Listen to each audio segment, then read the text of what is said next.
Okay, let's get started. Quickly have to show the antitrust policy because there might be competitors here in the room. Agenda for today, quickly redoing introduction and some onboarding exercise. Let's see if we have anyone new here.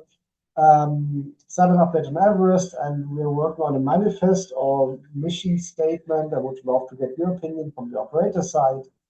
Then I worked a bit on EVerest KPIs, how to define them, how to collect them. Would love to get your feedback.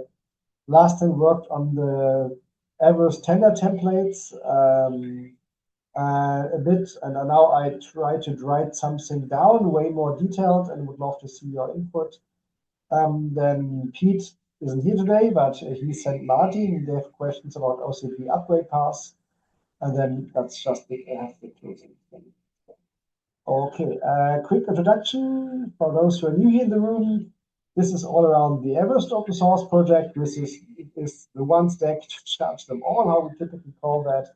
So it's the operating system or firmware within a charge point running locally. So we're not talking about cloud software here, which orchestrates all the electronics inside a charger and orchestrates all the connectivity of a charger to the vehicles, to the cloud, to power management systems locally or remote, to the human.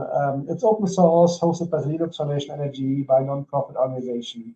It's a really industry-friendly license, and yeah, a lot of people are using that. Before I come to that, it's super flexible, so you can configure it to whatever you need, from single port, home AC wall boxes to public HPC parks. We have a graphical admin panel. We have a description language, how to configure that. It's really flexible. And it runs on a lot of vendors. So we have a lot of silicon vendors who use that on the reference design. We have a lot of controller vendors, a lot of component vendors who are compatible. And this is just the public charging vendors. I think the unofficial numbers are like 20, 30 companies already working on it. If you look on the statistics, I was really used globally. Yes, there's a lot of Europe activity, but also North America and Asia a little bit. And I see there's a lot of usage in India, but they're not contributing. So you don't see a spike in India, but I know there's a couple of companies building chargers in India with EVerest. Also, the EVerest growth rate is quite nice, how we can see it.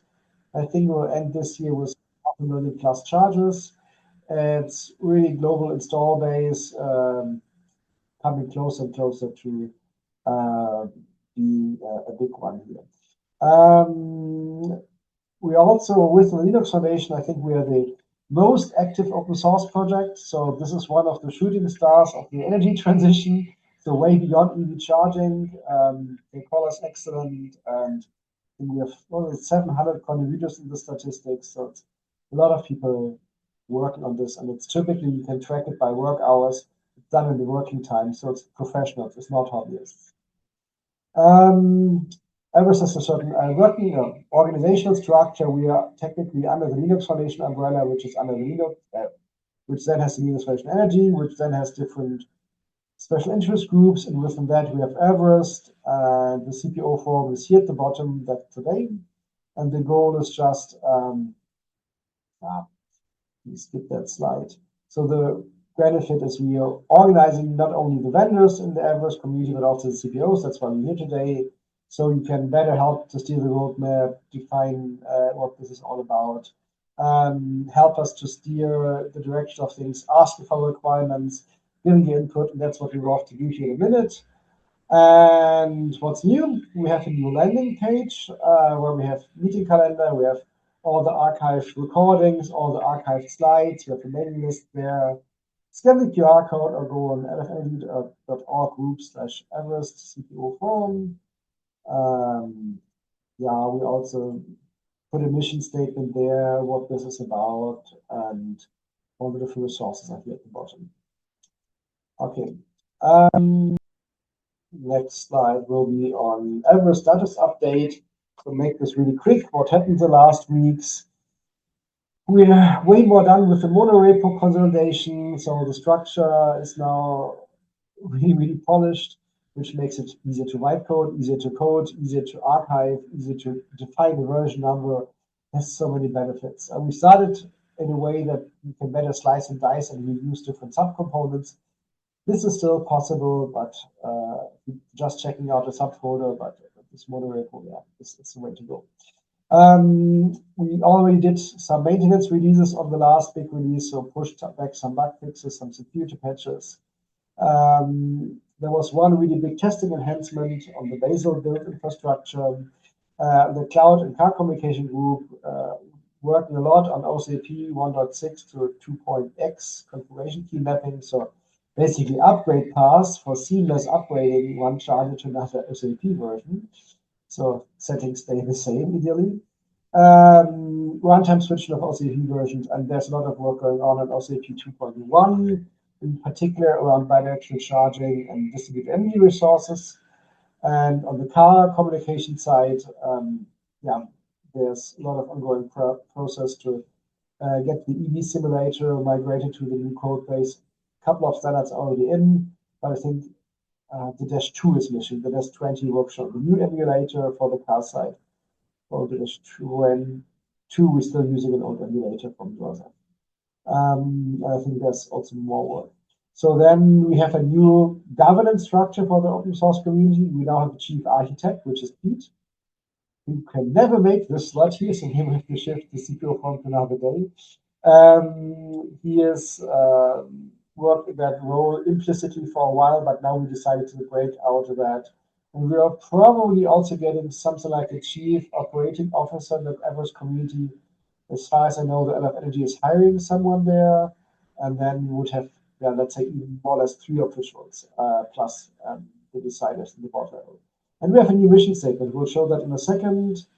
But on the security side, I mentioned some backporting things, and one thing which I found really amazing to be part of this open source community, you maybe have heard of Anthropic Mythos, this new bug finding AI, which is basically coding the automatically backdoors in any systems.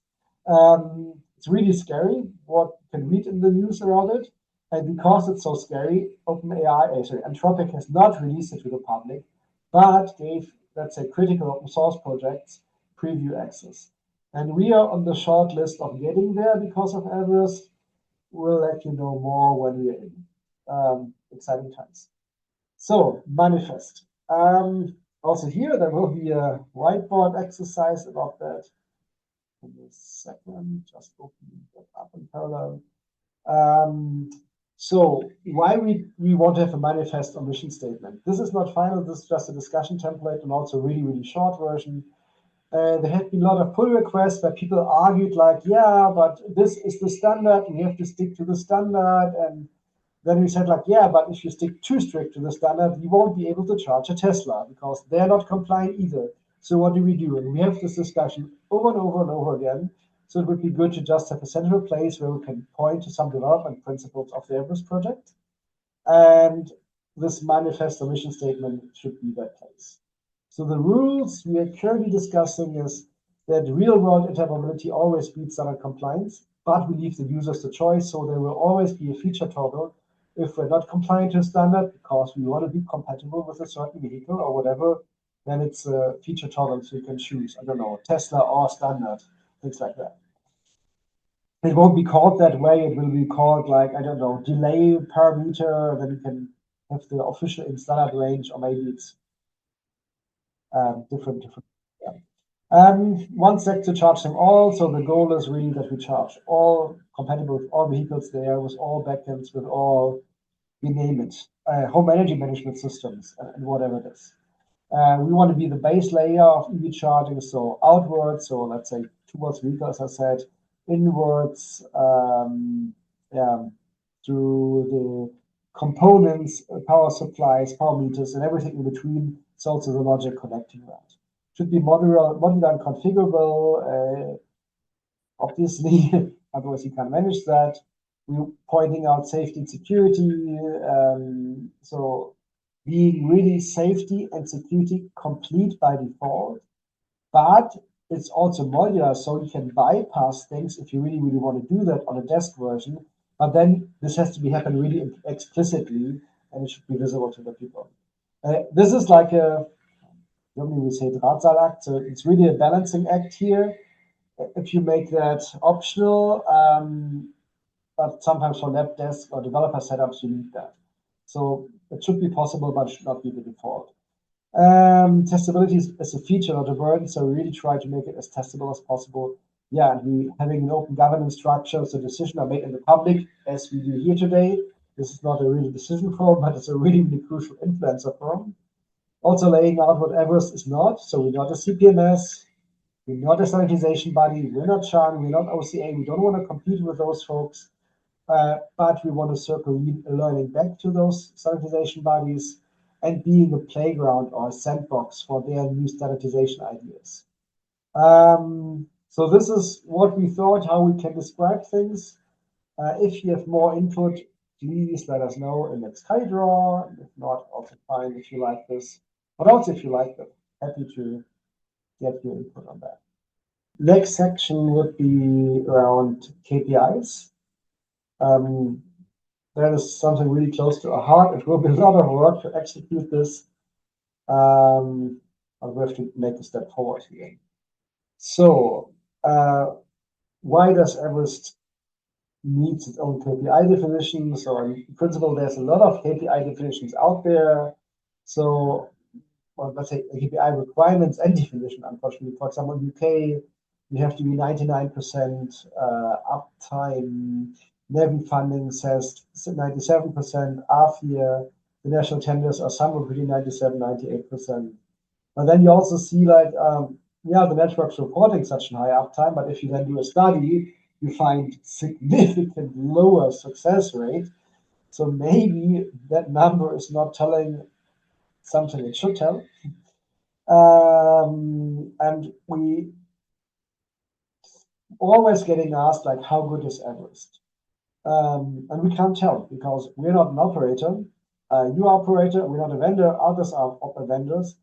But still, this is if we can shine on that number, and the gossip we get says like we can shine on those numbers, we should process that and make it public and visible for everyone. You also have to do it in a way that no one is get shamed ideally. So people are free to share, maybe anonymously, so we can kind of consolidate that number over different vendors, or if the vendor agree, we can also do it publicly for them. Yeah, so in principle, there's the different definitions you can have, like how much is a connector available, so in terms of uptime. You can think about connectivity rate, how much is a link broken. You can think about is the driver successful when he tries to charge, which is probably the most useful criteria, but also the hardest to measure. The problem with the success rate, like the 0 kilowatt hour sessions on AC, they're sometimes intentional. If you do solar charging at home, if you do load balancing, it's sometimes fully intentional that there's 0 kilowatt hours charged. So we somehow have to filter out those issues which are not an issue. Then maybe sometimes using people a wrong card, or plug and charge doesn't work because it's not authenticated. So how to exclude those errors? Then what is with planned downtime? What is if the power grid fails? So there's a lot of questions if. And what we would like to measure is, so first of all, yeah, we would like to work on a good number we can consolidate. We'll see what we get from different vendors. And if you have a special wish here on how to measure success rate, please let us know your thoughts on that. Second thing we want to measure is how big is EVerest? So we have a lot of ideas from different vendors, how much chargers they have deployed. Sometimes we can share those numbers publicly, sometimes not, so we aggregate them. But we also see that the way we do that right now doesn't really scale. So we are about to switch our processes here. And we would love vendors to commit, let's say, to a certain package we're getting once in a while. As community, for example, like how many EVerest chargers are active out there, how many connectors, how much energy is flowing through that, like how busy are they, how many active sessions, charger type mix, like what chargers are we talking about, where are they deployed? like which vendor is this, which EVerest version has been used, and what kind of EVerest features have been enabled, like is it OCPP 1.6, 2.1, is it ISO-2, ISO-20, or even hybrids. We assume not all vendors will contribute in everything, so we will need some extrapolation. But this is roughly what we would love to start asking people. If you're missing anything on that, please also let us know.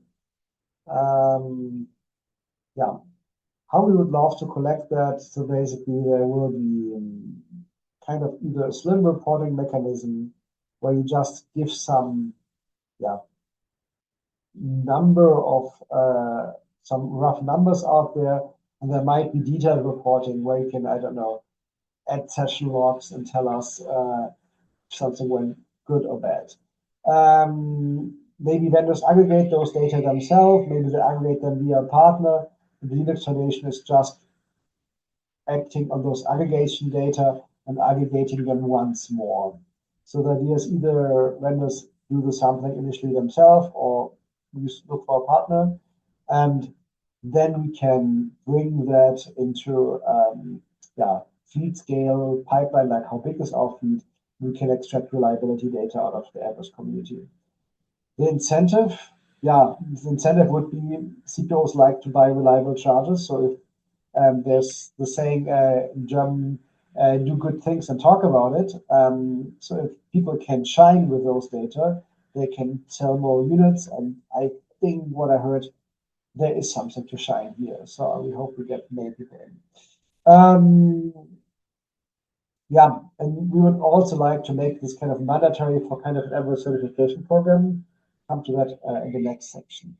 But before going there, again, Excalibur, let's go to the next section, requirements. We had last time the discussion or the section already. We sometimes get asked like, okay, EVerest sounds good, how to buy it? And I'm like, okay, probably do a tender or something like that. You have to have any requirements. Sure, we could name you just someone, but why not just make it public or open to whoever you ask who should supply you if you're interested in EVerest? But what does EVerest mean? You can just use one library out of EVerest. Doesn't mean you have an EVerest charger. Doesn't mean like, oh, you have a copy of EVerest Huge, which is 3 years old and totally behind. So what does EVerest mean? So try to sort this a bit out and came up with, me and some help, came up with some structure here. So there's kind of the functional scope, like how much of EVerest are you using? There's like kind of how do you prove it angle, and then there's the how to keep up to date, like some general rules where there's no levels. People who are signing up for this basically have to fulfill those levels. Otherwise, it makes no sense. This is just good engineering practices. Let me start with the functional scope. As I said, you could start super light, just using something out of EVerest. Then you anyway have to publish that because the vendor has to publish that, who builds the charger. And it's fine print, like, oh yeah, I'm using the Linux kernel, here's a license, I'm using EVerest snippets, here's EVerest license. So it's not a big deal, but in principle, the licenses, the only requirement they put on the code user is put it in your fine print that you're using this. So EVerest touching, I would call it, like there's somehow a touch point to EVerest. There would be light. So the idea is you're running the EVerest framework and you're using the OCPP module, so the cloud uplink. So the CPOs have at least a little bit of consistency. So at least the cloud uplink to the CPO should be EVerest based. But there's a lot of more modules, and the next one would be EVerest full. So using OCP, using ISO modules, using the state machine in the middle, using authentication, plug and charge machines, everything from EVerest. But still, you can also use non-EVerest components on top.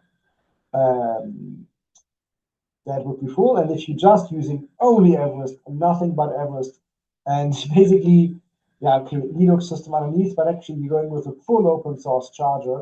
I would call it EVerest Pure. So really the ultimate level.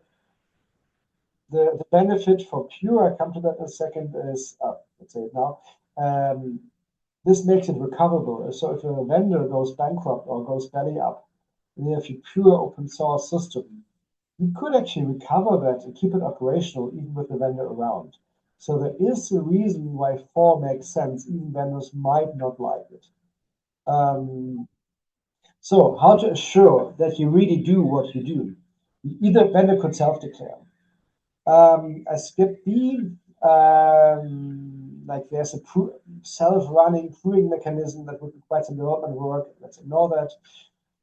Next level of you have a good EVerest-based charger would be federated testing. I'll come to that in a second. It's the next slide. It's kind of a mechanism where a lot of vendors together help to test EVerest, but also being part of the official test suite. An independent party could assess this. I don't know, Pionix or anyone else. We have to find a mechanism how this assessed. And then could also be like, but who proves that those third parties are doing their job? And actually, we could work with Linux Foundation Energy to create something like an EVerest Insight logo or certification program. And then there could be Linux Foundation Energy approved certifiers who prove that whatever level they choose is actually true. And regardless of those levels and assurance programs, I think there should be some guardrails. So whatever you do and you call it EVerest, the modules you use from EVerest, if you use anything from EVerest, it should be vanilla. So no forks, it should not be a heavily modified version. If you modify things, upstream it back to the community. Which should not be a trade secret or IP problem, because if you find a bug in the OCPP module, there's a lot of good incentives to upstream it, but I just put it here as well. So if you have custom code, that's totally fine in certain levels to have custom code, but it should not live in the EVerest tree. It should be cleanly separated. Then yes, you might use a little bit older EVerest code base, but not super old. So maybe one major release behind. So being always up to date is technically impossible, because as soon as we press a release button, everyone would be uncompliant in that second. So one major release behind is fair. And vendors should at least twice a year update their firmware. They should never be more than 30 days behind on security fixes. And then, end of the day, if you do a tender, you can just say, like, I want a 4 with D and all the discipline here on top of that. So from my thinking, we open up Excalibur. We already have ideas on that, so you can already comment. So, and then what does it mean for the actual scope? Depending on which deepness level we go, certain things are either optional or mandatory or not included.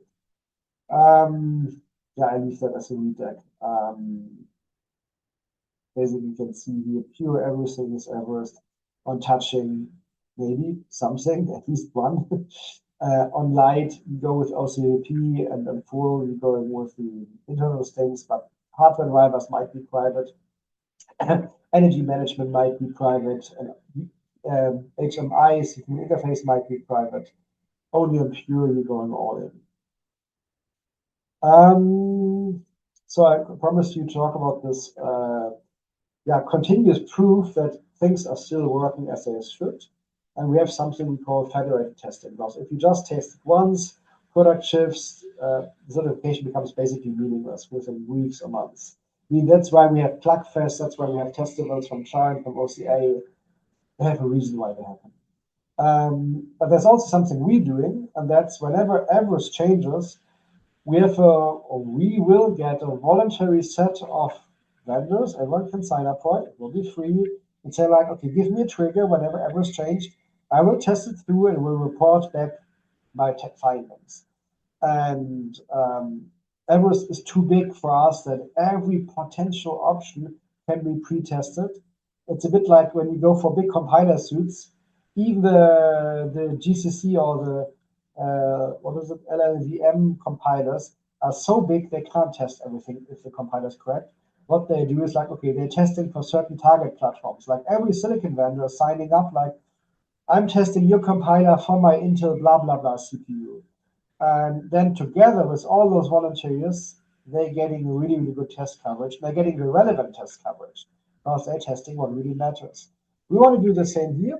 There's already Pionix and Fellow and generic EVerest stuff, which is in the pool committed. We would love to get more in.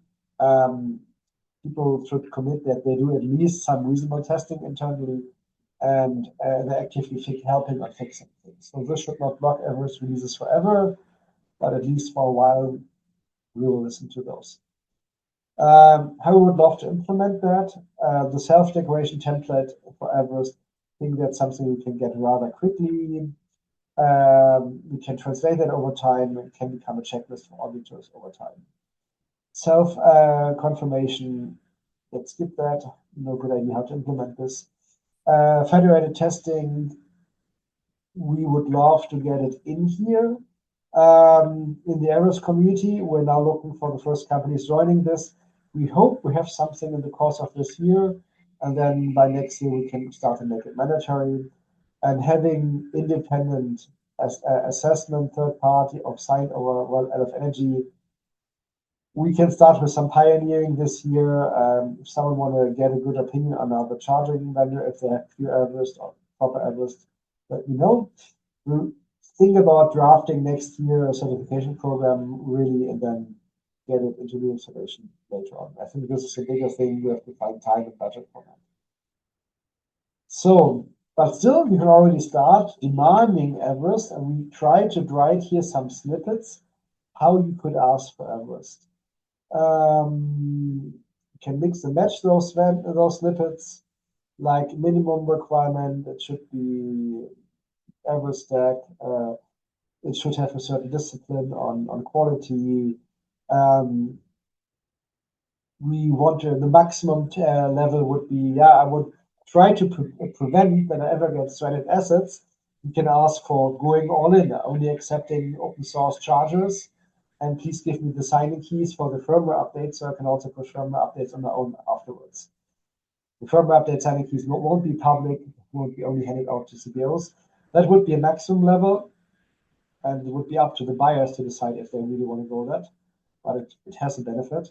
And then, yes, normally tenders have to be neutral, and we also added here a clause really proving that, yes, EVerest is neutral. It's not like putting one vendor in front of another one and doing favors because it's out there, public. It's like Linux. It's a technical requirement. It's a non-profit organization. So we think that should be fair. We will work on that with you, with others. So also, probably this is too much reading for now. So I'd love to also hear your homework thoughts on this. Then we'll work with the technical steering committee to agree on that and publish the first version on GitHub. Again, your thoughts on this? Like, do you agree on the slicing levels? Would you love to have other targets? What are the timelines you would like to contribute somehow in this work? Have we missed anything to specify? Please, again, help us go to the whiteboard and give us your feedback. Okay, let's go to the next section. And OCPP Upgrade pass.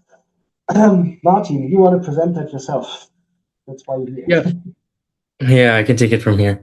Yeah, so right now we're currently interested in and have seen that a lot of people are interested into upgrading OCPP, mainly from OCPP 1.6 to OCPP 2.x for various reasons, and it's a pretty hot topic.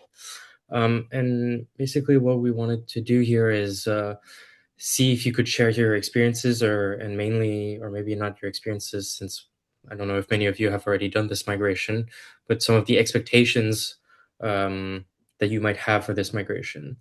So this includes, and obviously not limited to the topics at hand, such as the migration process in general, like what are the steps you're doing, what do you expect to happen, what do you expect for the mapping of configuration keys.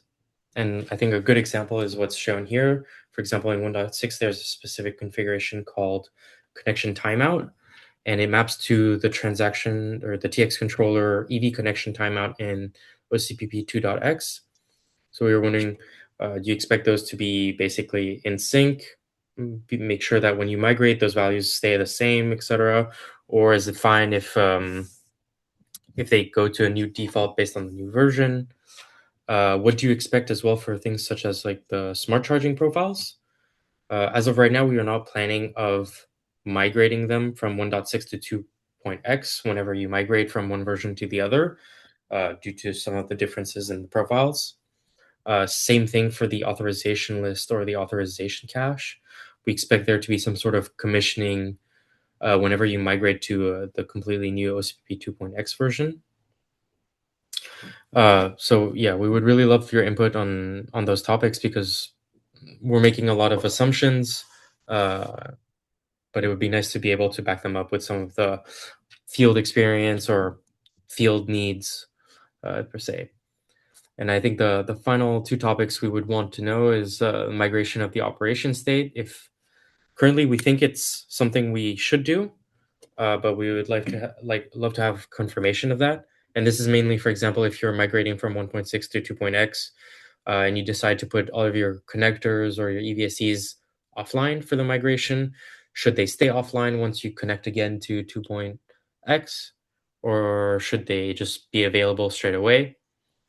What's the expectation there?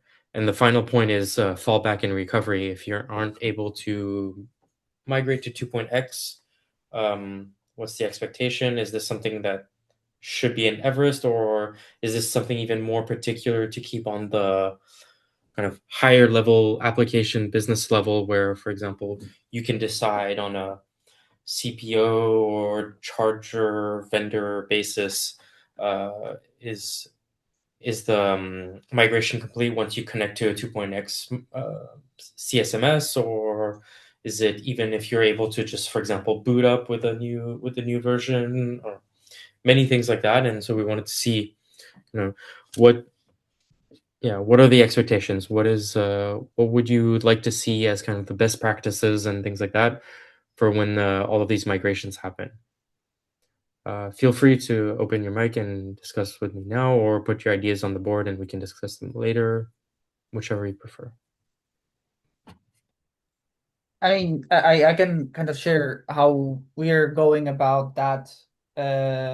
First of all, switching from 1.6 to 2.0 almost always at the moment implies changing the CP, basically the backend. Like basically the backend that we use, it just does not have 201 anytime soon. On 2.1 is probably possible. So that's kind of one thing. So that kind of gives us the ability to start from scratch when it comes to other stuff. So like that's kind of a bit helpful. But then the other part, the other thing is like the thing about the downtime, like the very much the goal was to not have any downtime as possible. So I kind of started writing on the escalator. I will draw like I would write a bit more details there, but basically we ended up developing something which we call the OCPP router, which is basically a small thing that we run locally on our sites that intercepts the traffic. It is able to talk to more than one backend. And then on the charger side, the problem is that basically, the charger can only have one uplink to the backend. So I would love to basically be able to maintain two connections, 1.6 and 2.201 at the same time, if possible, to the point where we can run some tests on 201, and when that is rock solid, then turn off 1.6. Because another thing is like, even if it connects and it seems that it's fine, we kind of expect there will be some weird quirks happening along the after some testing. So parallel testing would be very useful. So this is why, like, with EVerest is a bit easier, because we can basically try to do a configuration to have two OCPPs at the same time.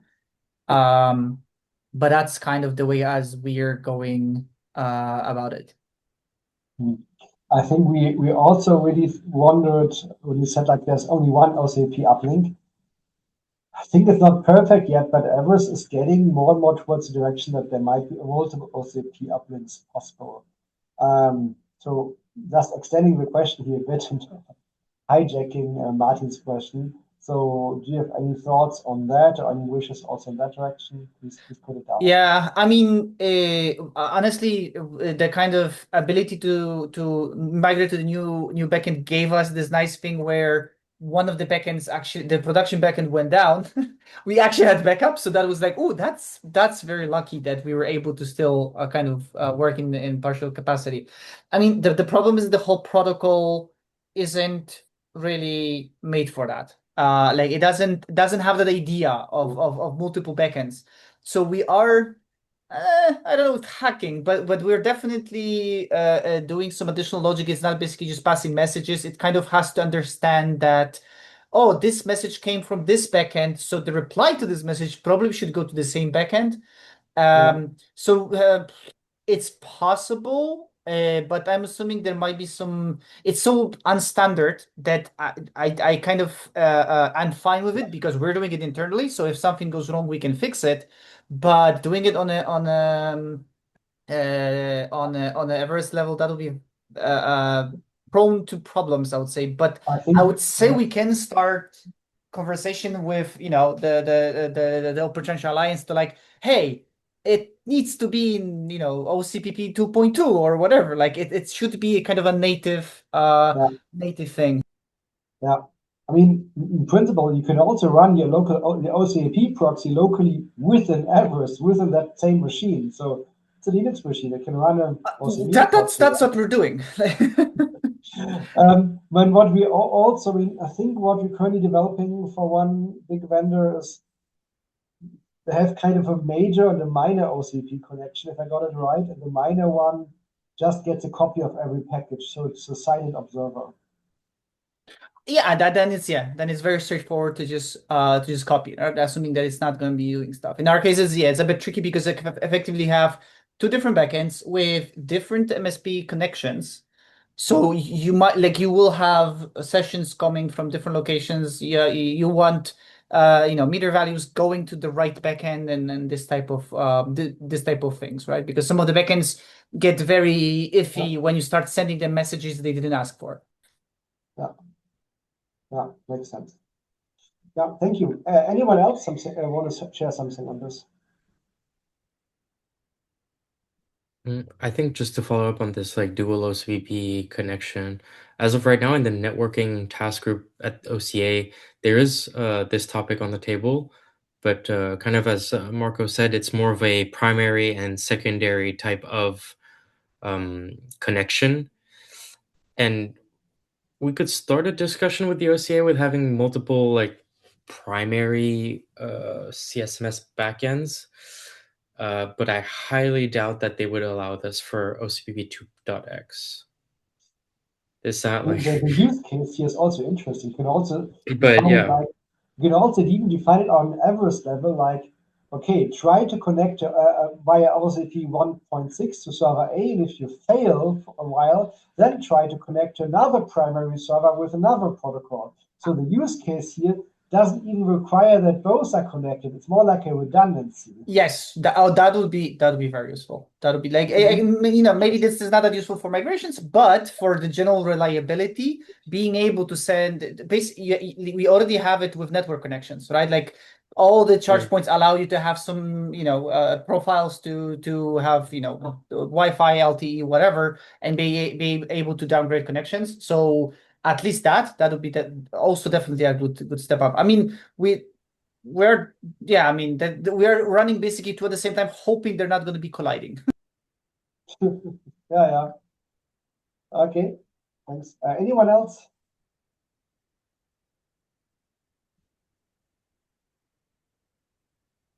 Okay, then let me go to the last section. Just some quick notes and one easy question for all of you. So first, a small advertisement blog. We're running tomorrow a webinar around how Pionix built a virtual charter park around EVerest, so you can run it in the Docker containers and use it in your CI/CD. And I will copy this URL link here to the forum in case you haven't joined up yet. I think it's more than 100 people already signed up, so it's hit quite a nerve, I would say. It's, I think, the biggest webinar we had. Besides that, there is the EVerest community meetup and conference in September. Meanwhile, we know that the Open Charge Alliance won't have a plug fest in that week. They will probably go to Ireland some weeks later. So this is now final on dates and times. The event, 2 days and then 2 days hackathon. I think we have a handful of speakers already confirmed, so there's a couple of more slots. If you're interested as a CPMO or CPMS vendor, please reach out to us, especially there. Would love to have some more voices in the room. It's really targeting developers, or let's say more engineering focused folks. Yeah, please tell us if you're interested. And then the EVerest community will meet at Power to Drive in Munich on the 23rd of June. We'll meet, have a beer garden there afterwards, I think. Last time we had more than 40 people last year. I guess this time it will be more. Also here, please sign up on Luma. We'll also copy the link into the chat. That is not that widely public yet. We'll start advertising that in a few weeks, but you can already sign up. Coming to the last page, and that's the last question. When should we meet again? 1 month from now, I'm unfortunately just boarding an airplane. So I can't host it, but I can maybe find a colleague of mine to host this, or we skip it. The months after, it's actually the same day, just 2 hours later, we have the face-to-face in Munich in the beer garden. So we could also skip that one and replace it with a face-to-face. And then we just meet again in a quarter. So any opinions here in the room, and I will let you know the final results then by email, but would love to get some feedback. There's one more slide. If you have any ideas and wishes for the next time. Like, we have some ideas around technical consulting due diligence was wished by someone. Would still love to see some CPMS/EVerest, maybe virtual charter park integration demo, looking for speakers. And if you have any other slots you would love to discuss in the CPO forum, just also leave it on the Excalibur board. So thank you for your time in the evening and see you soon. Bye-bye.